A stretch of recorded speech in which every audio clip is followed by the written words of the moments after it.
How are you, कैसे हो आप सब। मैं अभी अपने गांव वाले घर पे मौजूद हूँ, घर की छत पे मौजूद हूँ। ये पीछे मेरे आप गांव का नज़ारा देख सकते हो।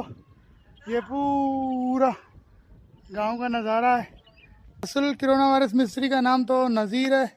उसको बुकरा शरीफ में दो के नाम से जानते हैं, मगर मैंने उसका नाम कोरोना वायरस रख लिया है। तो उसको लेके आया था, कुछ दिन से लाइट की फिटिंग कर रहे थे। आज हमारी लाइट की फिटिंग का लास्ट डे है। अभी शाम के 6 बज रहे हैं। ये पीछे जो है, ये हमारा पुराना घर था, अभी इसको हमने ओताग में चेंज कर दिया है। अभी यो मैं जा रहा हूँ, ये अपना नया घर है। हम चलते हैं कोरोना वायरस मिस्त्री के पास, देखते हैं उसका काम कहाँ पे पहुँचा है, उससे भी बात करते हैं, ठीक है ना। अभी ये देखो, कोरोना वायरस मिस्त्री मेरे साथ बैठ गया। ये चाय बना रहा है क्या बच्चा।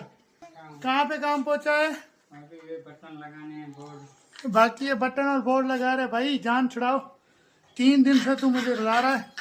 और देखो मेरे साथ फुरकान भी आ गया, सुबह मेरे साथ हैदराबाद में था। अभी ये नया सूट लेके आया था हैदराबाद से, तो इसने ये भी पहन लिया है। चलो मिलते हैं अगले ब्लॉग में, तब तक के लिए मुझे लाइक करें, फॉलो करें, कमेंट करें। मिलते हैं अगले ब्लॉग में। फी अमानुल्लाह।